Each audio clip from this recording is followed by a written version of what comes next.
Hello, I'm Charlie and today we are talking about modals of obligation. This is a very lovely quotation, and as my daughter loves surfing, I put it here for you. The waves are calling, I must go, so I have the obligation to go and surf, or my daughter has at least. When we want to talk about something that is necessary to be done, we use must or have to. For example, to get a cheap ticket, you must book in advance, or you have to book in advance. When we want to say that it will be necessary for someone to do something in the future, we use, again, must or have to, or we use will have to. For example, to get there on time, I must leave home by 8:30, or I have to leave, or I will have to leave. Have got to is less formal than the others and is particularly common in spoken English. We can often use need to, need alone or need to, with a similar meaning. Before you buy a house, you need to consider all the costs, or you must consider, or you have got to consider. Obligation or conclusion. Must has no other forms than the present tense. There is no past tense, no participles, etc. And in the past tense sentences, which say that it was necessary to do something, we use had to. For example, Bill's not here. He had to leave early. He had an obligation, so he had to leave early. The car broke down and we had to get a taxi. On the other hand, to draw a conclusion about something in the past, we use must plus have plus the plus participle. For example, you must have been upset when you heard the news, so I got into the conclusion that you were upset. The most probable thing was that you were upset. She must have played really well to win. I wish I'd seen the match. Sometimes we can use either have to or have got to. However, we prefer have to with frequency adverbs. For example, I often have to work at the weekend to get everything done. With the past simple, we use had to, especially in questions and negative sentences. For example, when did you have to give the books back? We don't say when had you got to. We didn't have to wait too long for an answer. We don't say we haven't got to. Contracted forms. After contracted forms of have, has or had, I've, he's, I, it, we use got. It's got to work this time. Here you have another quotation, this time by Robin Williams. You are only given a little spark of madness. You mustn't lose it. We use mustn't to say that something is not allowed. And we use needn't or don't need to or don't have to say that something is not necessary. For example, you mustn't walk on the grass here. It's not allowed. You mustn't put anything on the shelves until the glue has set hard.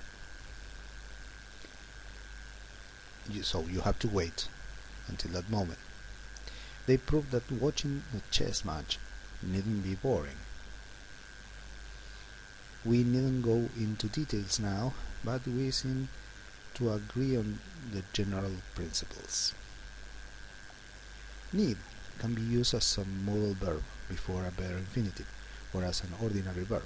For example, you needn't speak so loudly.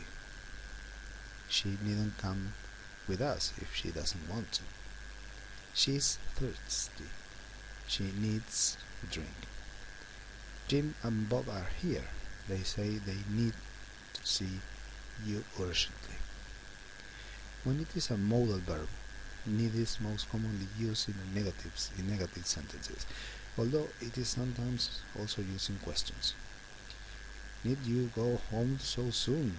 Or more commonly, do you have to go home so soon? Need I say more? Or more commonly, do I have to say more? We can use either needn't or don't have to when we say that it's unnecessary to do something. It would be good to see you, but you needn't come if you're busy, or you don't have to come if you're busy. You needn't or you don't have to whisper. Nobody can hear us. Now compare these uses of needn't and don't need to. To give permission not to do something, we can use either needn't or don't need to. You needn't cut the grass. I'll do it later. Or you don't need to cut the grass. I'll do it later. To talk about a general necessity, we prefer don't need to. You don't need to be over 18 to get into a disco. You needn't be over 18 to get into a disco. When we say that it was not necessary to do something in the past and it wasn't done, we use didn't need to or didn't have to. So it was not necessary and it was not done. For example, Chris and June phoned to say they couldn't come to eat, so I didn't need to cook dinner, or I didn't have to cook dinner, so I didn't cook dinner. To show that we think something that was done wasn't necessary, we use need not have. So it was not necessary, but it was not done. For example, I needn't have cooked dinner. Just as it was ready, Chris and June phoned to say that they couldn't come to it. So I did cook the dinner. Yes, in the first case, I got the call and I didn't start cooking. And in the second example, I started cooking, and after started cooking, I got the phone call and I knew that I needn't have cooked. Now study how we use need with scarcely, hardly and only.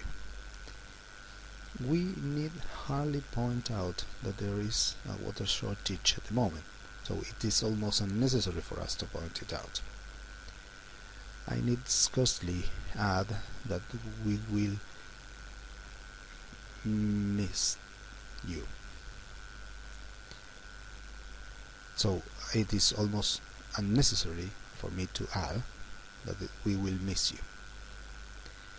The changes need only be small to make the proposals acceptable.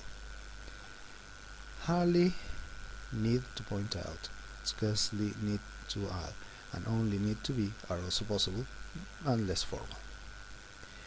Okay, that's it for today. Thank you for watching.